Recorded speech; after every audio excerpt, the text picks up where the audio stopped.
The Calgary Police Service has charged 2 individuals in the homicide of a 5-year-old boy that occurred last July. Early on Friday, July 10th, 2015, a child was brought into the Alberta Children's Hospital suffering from injuries that family members attributed to numerous accidents. Medical staff observed swelling and bruising all over his body, which was not consistent with the activities of a child his age. On Friday, July the 17th, 2015, the child died from his injuries and an autopsy was completed. The autopsy found that the child died as a result of multiple blunt force trauma injuries. Police later determined that his death was a homicide. The victim was identified as Eneas Emilio Perdomo, age 5, of Calgary. Allan, Edgardo Perdomo Lopez, and Carolina del Carmen Perdomo, both of Calgary, are now charged with manslaughter in connection with this case. They were taken into custody today on Friday, July 22nd, 2016, without incident, and will appear in court on Monday, July the 25th, 2016. The investigation into the homicide of Emilio is ongoing, and anyone with information on the incident is asked to call the Calgary Police Service or Crime Stoppers. I'll go ahead and take your questions now. What can you tell us about the relation with the 2 people charged and the young boy? They are husband and wife. But their relation to the child? We believe the relationship of Allan is the biological grandfather of Emilio, and that Carolina is the step-grandmother of Emilio. And can you just go one step further? Why believe he is the biological grandfather? Everything to our investigation to date, including the immigration of Emilio into Canada and all the immigration documents that we have and that were provided to Immigration Canada, show Allan to be the biological grandfather of Emilio. Which country is he coming from? Mexico, and specifically Mexico City.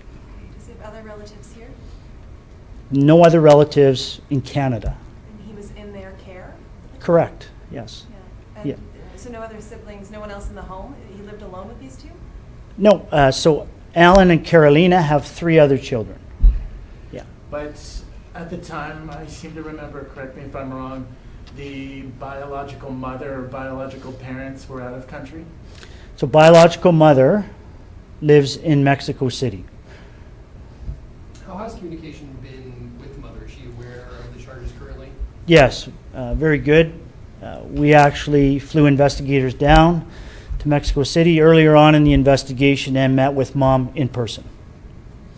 And was she able to confirm then that she had a relationship with these 2, and then one of them was her father or her husband's father? That's correct. So biological mom confirmed Allan Perdomo as her father and Emilio as her biological son, whom she had given to Allan to bring to Canada for a better life. And how long ago was that? Emilio came to Canada on February 3rd, 2015.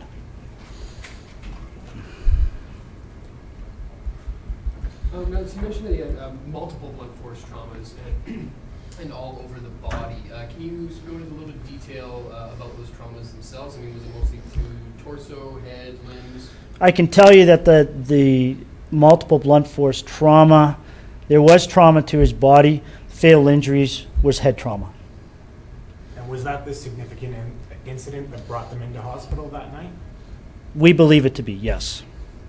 Have they been taken to processing yet? Both Allan and Carolina were arrested earlier on today, this morning, without incident at their residence, and they were transported this afternoon to our arrest processing unit, our court services section. They appeared before a justice of the peace and have been remanded in custody until Monday morning.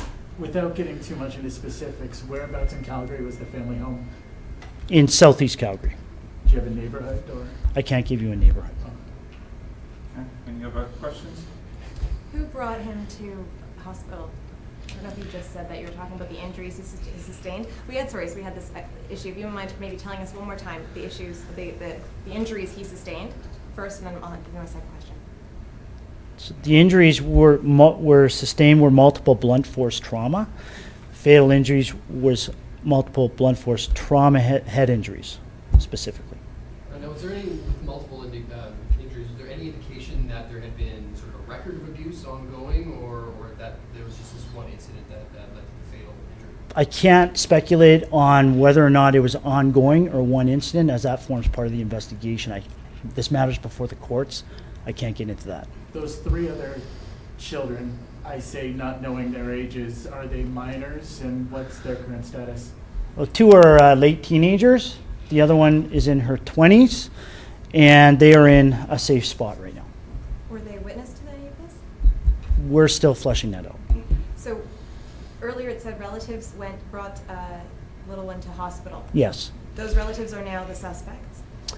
the accused. The So accused, rather. Yeah. The ones that brought him to hospital. correct. So Allan and Carolina did bring young Emilio to the hospital initially. Correct. And what can you tell us about what they said or how they presented him?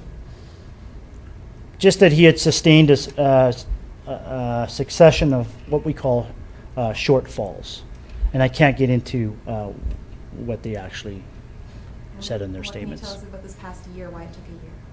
For sure, I can. Child homicides, as you know, are very complex investigations, medically speaking, okay? So we received our last medical report on this file on June 30th, 2016, so a few short weeks ago. That's how long it takes. We have radiologists, emergency doctors, forensic pathologists, neuropathologists, all weighing in on this. And so the medical evidence is monstrous, as you can well imagine. That is what takes the time. Now that there's charges, it's tough to report on the death of a 5-year-old without an image. Do you plan on releasing an image of the boy?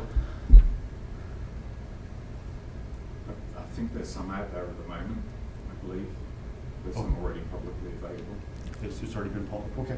Do you anticipate any further charges, or, I mean, is this investigation closed as far as you can tell, or where's the status of your case? So just because we lay charges, the investigation is never closed. The investigation's ongoing, and in this case, it is ongoing. And so we will continue to gather any other information or evidence that might be out there. It's ongoing.